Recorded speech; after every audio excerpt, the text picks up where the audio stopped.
না সংগ্রাম সংগ্রাম সংগ্রাম। ওই যে জিনজিন মেনজিন কি কয় সেগুলি কিন্তু আমি বুঝবো না। বাঁশের কঞ্চিটা বাইলাইয়া একদম সোজা বানায় ফেলামো। আপনি কিসের জন্য এরকম করতেছেন না?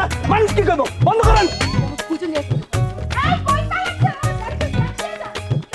আমার স্বামী যদি এখন সত্যি সত্যি মারা যায় তাহলে আপনারা সবাই হবেন ঐতিহাসিক মুহূর্তের সাক্ষী।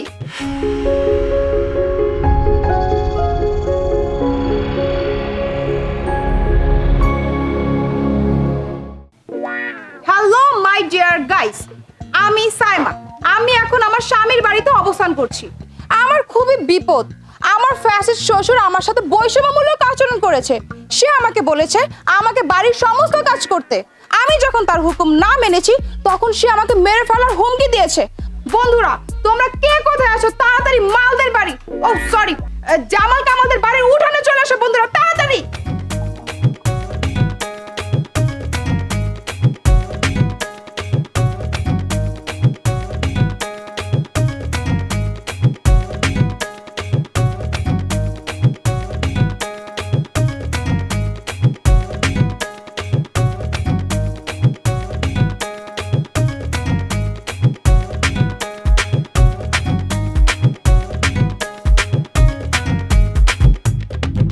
জামাল কামালদের বাড়িতে লাঠি নিয়ে তাড়াতাড়ি চলে আসো বন্ধুরা, তাড়াতাড়ি।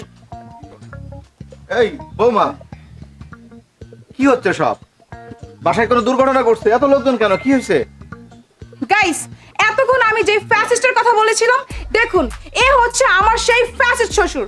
সে কিনা তার বউকে রেখে আমাকে দিয়ে বাড়ির সমস্ত কাজ করার হুকুম দিয়েছে। আপনারা কে কোথায় আছেন? জলদি লাঠি মশাল নিয়ে চলে আসুন। আমরা ফ্যাসিবাদের বিরুদ্ধে আন্দোলন করব, মশাল মিছিল করব। ও সরি, মশাল মিছিল না, লাঠি মিছিল করব। তাই তাড়াতাড়ি জামাল কামালদের বাড়ির উঠানে চলে আসুন গাইস। ফ্যাসিবাদের রাস্তা না, ভেঙে দাও, উড়িয়ে দাও। ফ্যাসিবাদের রাস্তা না, ভেঙে দাও, উড়িয়ে দাও। বৌমা, আচ্ছা তুমি কি করছো? তোমার কি মাথা ঠিক আছে? তুমি ফেসবুক লাইভে গিয়ে তোমার বন্ধুদেরকে আহ্বান করতেছে তোমার শ্বশুর বাড়ি আক্রমণ করার জন্য, মশাল মিছিল করবা, আগুন ধরাবা, পোড়া। এটা কোনো কথা? এটা কিন্তু ঠিক না। শুনুন বাবা, আমার এক দফা এক দাবি। তোমার কোনো দাবি যদি থাকে, এটা পারিবারিক বিষয়, আমরা ঘরে বসে এটা আলাপ আলোচনা করে শেষ করব। এটা কি পাবলিককে জানানোর বিষয়? এই যে বাবা, আপনি একদম চুপ থাকুন। আমরা হচ্ছে জেন জি জেনারেশন।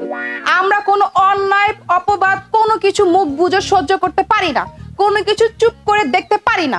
তাই আমাদের শরীরের রক্ত হচ্ছে প্রতিবাদের রক্ত। বন্ধুরা, তোমরা আমার সাথে সাথে স্লোগান করো, আপোষ না সংগ্রাম সংগ্রাম সংগ্রাম।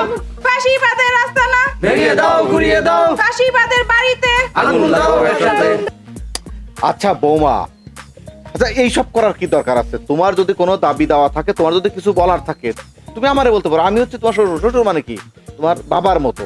তোমার কোনো দাবি থাকলে আমাকে বলতে পারো, আমি এটা দেখবো। বাবা, আমার এক দফা এক দাবি। কি দাবি বলো? আপনি আপনি হলেন এই বাড়ির কর্তা, মানে এই বাড়ির মাতবর। আপনি আর এই বাড়ির মাতবর থাকতে পারবেন না। আপনাকে এই বাড়ির প্রতিটা মানুষকে সমানভাবে চোখে দেখতে হবে। বাড়ির প্রতিটা মানুষের কাজ সমানভাবে সবার মধ্যে ভাগ করে দিতে হবে। আপনি যদি এগুলো মানেন তাহলে আমি আমার দাবি মেনে নিব। আচ্ছা ঠিক আছে বৌমা, আমি দেখতেছি বিষয়টা। আমি দেখবো, আমি কথা দিলাম, আমি বিষয়টা দেখবো। ঠিক আছে, তুমি এখন ফেসবুক লাইভটা বন্ধ করো। সো বন্ধুরা, আমার শ্বশুর আমার দাবি যেহেতু মেনেই নিয়েছে, সো সেই খুশিতে আমি আগামীকাল সবার উদ্দেশ্যে বক্তব্য দিব এবং সবার সাথে মশাল মিছিল করব।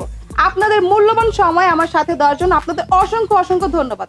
আপনারা সবসময় আমাকে ঠিক এইভাবে সাপোর্ট করবেন। Thank you guys, bye by.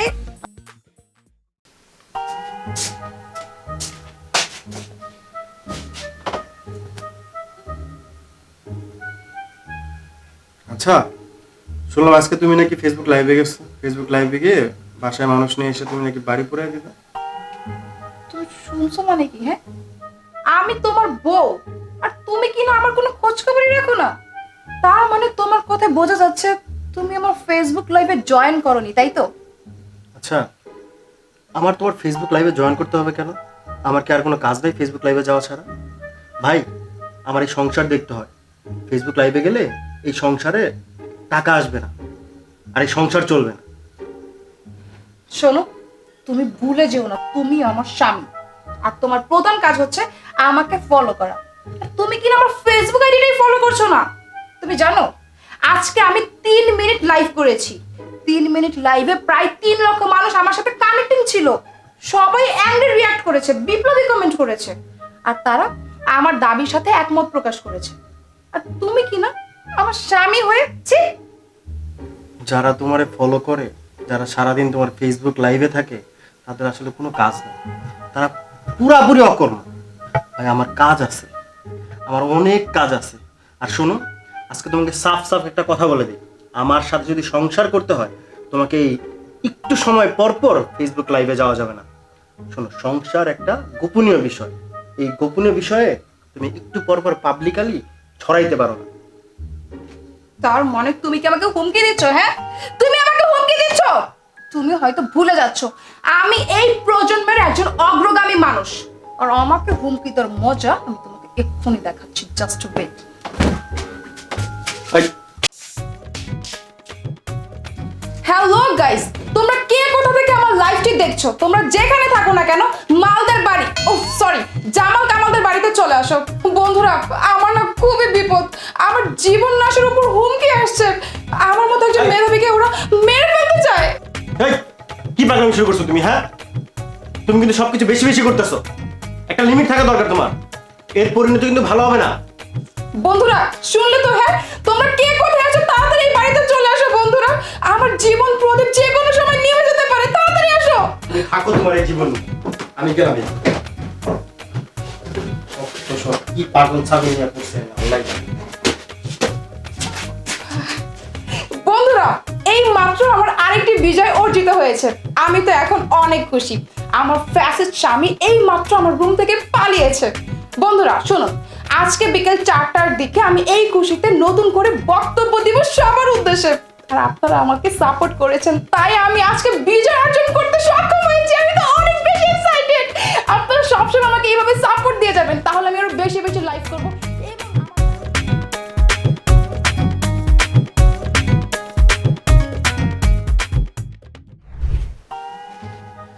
আরে বাবা, কি হয়েছে? একেবারে ওর মুখ একেবারে বাংলা পাসের মতো করে রাখছে, কি সমস্যা? কি হয়েছে?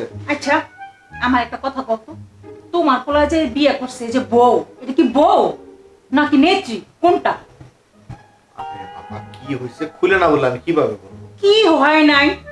হ্যাঁ, কিছু তো তোমার পুতের মতো কমনই যায় না। কিছু কইলে কি কয় আমরা নাকি জেনজির। আবার কি কয় জানো, ওই যে লাইভ করে, লাইভ করে আমার ভয় দেখায়, কয় লাইভে লোকজন ডাইকা আমগো বাড়িঘর নাকি ভাঙ্গা ঘুরা ঘুরা করে দিব। এই হচ্ছে এক সমস্যা। এই প্রজন্ম এরা সবসময় কিছু হইলেই সোশ্যাল মিডিয়া, এই ফেসবুক, এই অনলাইন, ইউটিউব, এইসব নিয়ে থাকে ব্যস্ত। এইটার এরা অপপ্রয়োগ করে, ভালো কাজে ব্যয় করবে না। শয়তানি বুদ্ধি মাথায় কেমনে কার কি ক্ষতি করবে এটা করে। অবশ্য সবাই একরকম না, এই প্রযুক্তির ভালো ব্যবহারও কিন্তু করে এরা। এই প্রজন্মের অনেকে কিন্তু ভালো ব্যবহার করতেছে, মনে করো কারো বিপদে পড়ছে, তারা সাহায্য সহযোগিতা করে, চিকিৎসার দরকার হসপিটালে নিয়ে যায়, চিকিৎসার জন্য টাকা উঠায়। সে হয়তো ছেলে মানুষ, এরকম করতেছে। শোনো, তোমার একটা কথা কয়ে দিই, তোমার ছেলের বউরে তুমি কয়ে দিও আমার সাথে যেন লাগতে আসে না। আমার সাথে যদি লাগতে আসে তাহলে কিন্তু আমিও ছাইড়া দিব না। ওই যে জেনজির মেনজির কি কয় সেগুলি কিন্তু আমি বুঝবো না। বাঁশের কঞ্চিটা বাইরাইয়া একদম সোজা বানায় ফেলামো। আর কি করবো জানো, আমার বাপের বাড়িতে খবর দিমু। আমার বাপের বাড়িতে খবর দিলে ওই যে বাঁশের কঞ্চি লয়ে আইবো না, রান্দা তরল মরল যা আছে সব লয়ে আইবো। তখন কিন্তু তুমি আমার দোষ দিও না যে তুমি এটা কি করলা। কয়ে দিলাম তোমার আগে ভাগে। আচ্ছা, আমি বুঝি না, তোমরা কি সংসার করতে আসছো নাকি দুই প্রজন্মের দুইজন অহংকার নিয়ে বসে আছো? আমরা মানে এই তুমি এর ভিতরে আমার কেন জড়াইতেছো? আমি আবার কি করলাম? আমি কি তোমার পোলার বউর মতো এরকম লাইভ করি, হ্যালো গাইস আপনারা আসেন দেখেন আমার স্বামীর বাড়ি? আমি কি তোমার পোলার বউর মতো এরকম লাইভ করে কি লোকজন জড়া করি? একজন আছে কিছু হইলে ফেসবুক হ্যালো গাইস চলে আসেন, এই করেন ওই করেন, অনেককে অস্থির বানাই ফেলে। আর তুমি তুমি কি করো? কিছু হইলেই তোমার বাপ ভাইরে খবর দাও, আর তারা লাঠি ঠ্যাঙ্গা নিয়ে চলে আসতে চায়। আর তাদের বাড়ি হচ্ছে শহরের কাছে, আর আমার ভয় দেখায় শহরে গেলে আমার হাত পা ভেঙে দেবে। আমি আছি মহা বিপদে দুই প্রজন্মের মানুষকে নিয়ে। কি ছিল তো আমি আমার বাপের বাড়িতে খবর দিই, আমার বাইরে খবর দিই।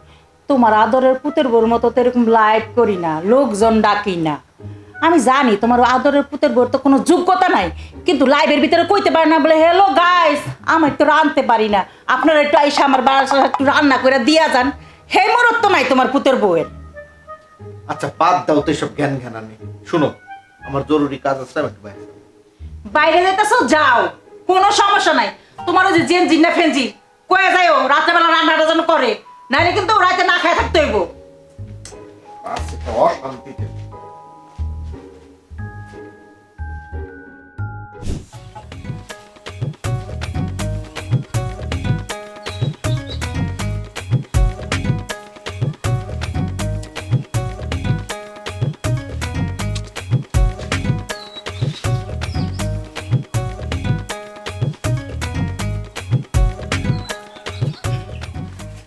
আসসালামু আলাইকুম ভাবি, কেমন আছেন? ভালো ছিলাম, কিন্তু আপনাকে দেখে এখন আমি আর ভালো নেই। কেন ভাবি, আমি কি করলাম? আমি কি কোনো ভুল করছি?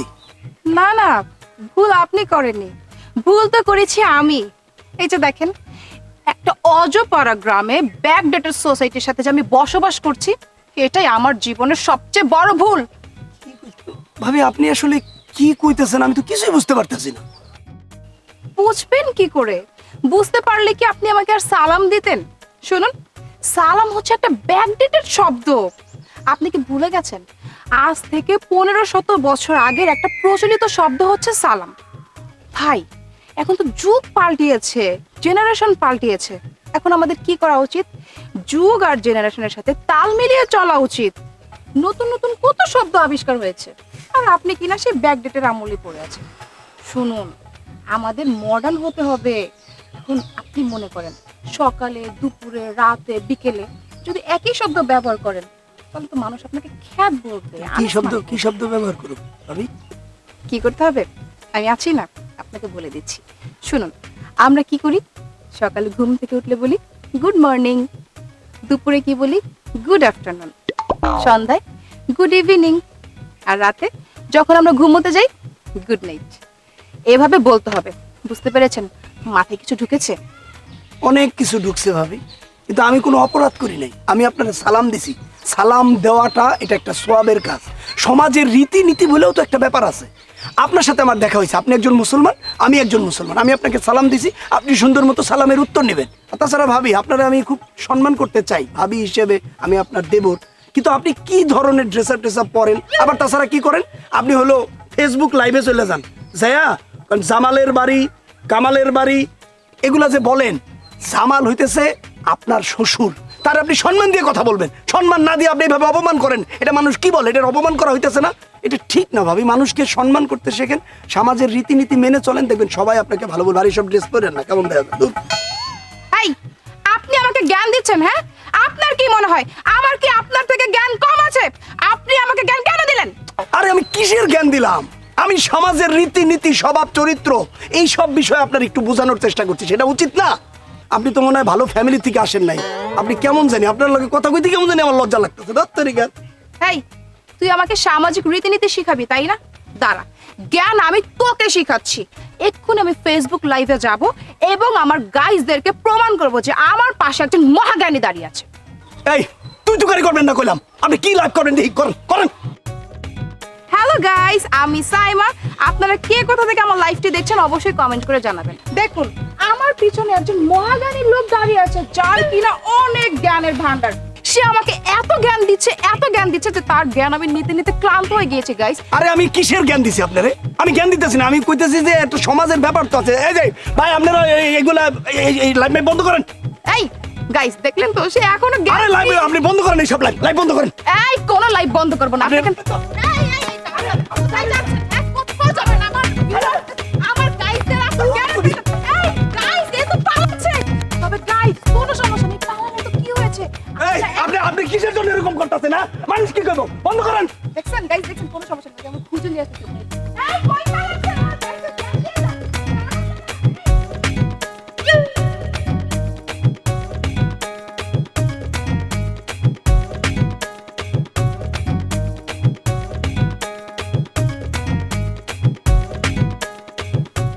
ভাই বাঁচাইছে মনে রে। কেমন মহিলা রে, কি ধরনের ড্রেস পরে আর কি লাইভে আসে? এখন যদি মানুষ দেখে মানুষ কি করবো? আমার তো আল্লাহ, এই মহিলার লগে যেন আমার কোনোদিন আর দেখা না হয়। দেখা হইলেই তো জীবন শেষ।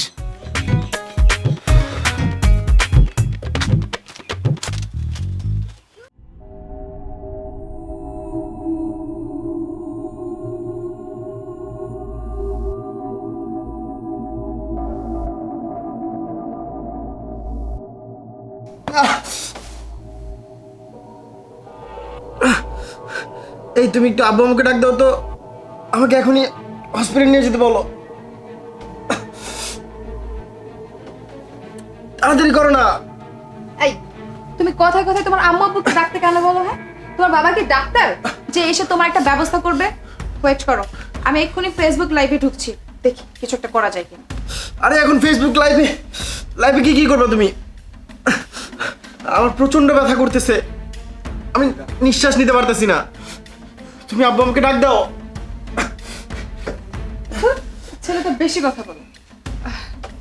হ্যালো গাইস, আমি এখন আছি আমার স্বামীর সাথে, আর আমার স্বামী কি বলছে, ওর নাকি প্রচুর বুকে ব্যথা করছে। গাইস, এখন আমার কি করা উচিত? আমার স্বামীকে কি হাসপাতালে নিয়ে যাওয়া উচিত? আচ্ছা, আমি যদি ওকে এখন হাসপাতালে নিয়ে যাই, তাহলে ওকে আমি কিভাবে হাসপাতালে নিয়ে যাব? অ্যাম্বুলেন্সে, নাকি রিক্সাতে, নাকি ভ্যানে, নাকি অন্য কিছুতে? আপনারা কিন্তু কমেন্ট করে বলবেন। হ্যাঁ, আমি নিঃশ্বাস নিতে পারতেছি না, আমি কি মারা যাব? গাইস, আপনারা শুনলেন আমার স্বামী কি বললো? আমার স্বামী নাকি মারা যাচ্ছে। আপনারা কিন্তু আমার সাথে লাইভে জয়েন করে থাকবেন, কোথাও যাবেন না। আমার স্বামী যদি এখন সত্যি সত্যি মারা যায়, তাহলে আপনারা সবাই হবেন ঐতিহাসিক মুহূর্তের সাক্ষী। তাই আপনারা যদি এই ঘটনাটা সরাসরি দেখতে চান, এক্ষুনি জামাল কামালদের বাড়িতে চলে আসুন, তাহলে সরাসরি দেখতে পাবেন। কামাল, গাইস, আমার স্বামী কিন্তু এখন পুরোপুরি নিস্তেজ হয়ে গেছে। আচ্ছা, এত রাতে কি আমার স্বামী আমার সাথে মজা করছে, নাকি ও সত্যি সত্যি অসুস্থ? আমি না বুঝতে পারছি না। প্লিজ আপনারা কমেন্ট করে জানাবেন। হ্যাঁ, কামাল, এই কামাল, গাইস, আমার স্বামী তো সত্যি সত্যি নিস্তেজ হয়ে গেছে। তার মানে ও অনেক অসুস্থ। হায় আল্লাহ, আমি এতক্ষণ কি করছিলাম? আমি লাইভে পড়েছিলাম। গাইস, আপনারা যারা যারা আমার লাইভটি দেখছেন, তাড়াতাড়ি আমাদের বাড়িতে চলে আসুন, ওকে হাসপাতালে নিতে হবে, তা না হলে তো ও মারা যাবে, ওকে বাঁচানো যাবে না। কামাল, জামাল ভাই, ও জামাল ভাই, জামাল ভাই, জামাল ভাই, ও জামাল ভাই, আপনাদের কে? জামাল ভাই, আরে ডাক্তার সাহেব, আপনি কি সমস্যা? জামাল ভাই, আপনার ছেলে কামালের অবস্থা খুব খারাপ। আরে আমার ছেলে অসুস্থ, আমি বাসায় রয়েছি, বাসায় রুমে কই কিছু তো জানি না। আরে আপনার বৌমা আছে না, সে হচ্ছে ফেসবুক লাইভ করতে, আমি দেখে আসলাম, বুঝছেন? আগে চলেন, তারপরে হচ্ছে আপনার সব বলতে চলেন। চলো। এই কামাল, কামাল, কামাল, এই কামাল, তুমি কি আমার কথা শুনতে পাচ্ছ না? হ্যাঁ, কামাল, বৌমা, এই বৌমা, এসো না, ডাক্তার সাহেব, ডাক্তার সাহেব, আপনি দেখেন তো।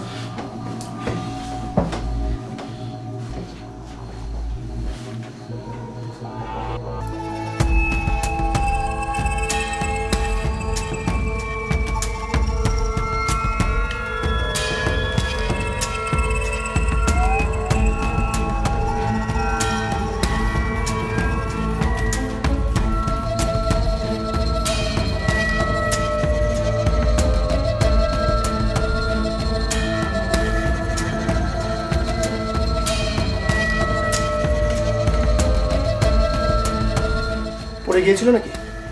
না না, ওর কিছু হয়নি, হঠাৎ করে বলছিল ওর বুকে ব্যথা করছে।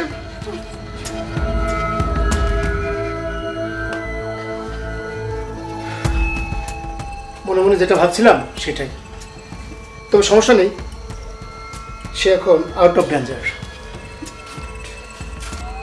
এ যাত্রায় বেঁচে গেল হয়তো ইনশাল্লাহ। Thanks god. ডক্টর, বিশ্বাস করেন, আমি ভেবেছিলাম কি ও মনে হয় আমার সাথে মজা করছে। আমি তো ফেসবুক লাইভে ছিলাম, সবাই কমেন্টও বলছিল আমার হাজবেন্ড আমার সাথে মজা করছে, কিন্তু ওর বিষয়টা যে এতটা সিরিয়াস আমি ভাবতে পারিনি। আসলে তোমরা এই জেনারেশনটা খুব স্মার্ট হলেও মানুষ এবং মানুষের সঙ্গে কি সম্পর্কটা এইটা বুঝতে পারো না। আজকে দেখো, তোমার কারণে তোমার হাজবেন্ড মরতে বসেছিল, ভাগ্যিস আমি তোমার ফেসবুক লাইভগুলো দেখি এবং দেখছিলাম। দেখতে দেখতে হঠাৎ দেখলাম তোমার হাজব্যান্ড বেশ অসুস্থ এবং সে মরণাপন্ন, এবং ভাবছিলাম সে সম্ভবত মাইনর স্ট্রোক করছে, এবং সেটাই অবশ্য আমি চিকিৎসা দিয়ে দিলাম, ইনজেকশন করেছি, এখন আর কোনো সমস্যা হওয়ার কথা না। তারপরেও যদি সম্ভব হয় ওকে একটু হাসপাতালে নিয়ে গেলে ভালো হয়। বৌমা শোনো, একটা কথা বলি। আমাদের কথা তো তোমাদের ভালো লাগে না, শুনতেও চাও না। তোমরা হচ্ছে এই জেনারেশন, নাম দিছো জেনজি জেনারেশন। তোমরা কিছু হলেই সোশ্যাল মিডিয়ার মানুষকে তোমরা আপন মনে করো, রক্তের সম্পর্ক তোমরা অস্বীকার করো। তোমরা সামাজিক বন্ধনটাকে খুব বড় মনে করো। আর এই সামাজিক বন্ধনটা কি? অদৃশ্য সুতোয় বাঁধা একটা বন্ধন, ওয়েব, যেটা শুধুমাত্র বাতাসের মাঝেই সম্পর্কটা। কিন্তু একটা জিনিস মনে রাখবা, মানুষ যখন বিপদে পড়ে এই অদৃশ্য সুতোয় বাঁধা সম্পর্কের লোক আগায় আসে না। একবার চিন্তা করে দেখেছো তুমি, সেদিন তুমি তোমার বাড়ি ভাঙার জন্য লাইভ করলে কত লোকজন আসলো, কিন্তু আজ কেউ এসেছিল? কেউ আসেনি। এই জন্য মানুষ এবং মানুষের সাথে সম্পর্কটা কি হওয়া উচিত, কি করা উচিত না উচিত, এটা বোঝা উচিত। আমি তোমার লাইভগুলো দেখি, আমি ভাবছিলাম ছোট মানুষ, হয়তো একদিন সব ঠিক হয়ে যাবে, কিন্তু না, তুমি একের পর এক ভুলগুলো করেই যাচ্ছ। পরবর্তীতে তুমি তোমার লাইফটা নিয়ে সিদ্ধান্ত। তোমরা এই জেনারেশন, জেনজি জেনারেশন বলো আর যে জেনারেশনই বলো, কিছু হলে সোশ্যাল মিডিয়াকে ইউজ করো না। তোমরা সত্যি সত্যি রক্তের সম্পর্কে ফিরে দাও। তোমাদের তো শিক্ষক, এক কাজ করো, এখন লাইভ করো না, এখন আবার একটু ফেসবুক লাইভে যাও, যে সবাই জানাও যে আমার স্বামী সুস্থ হয়ে গেছে, ডাক্তার আসছিল। না বাবা, আমি অনেক বড় ভুল করে ফেলছি। আমি আর কখনো এরকমটা করবো না। আজকে আমার বোকামির কারণে আমার স্বামী মরতে চাচ্ছিল।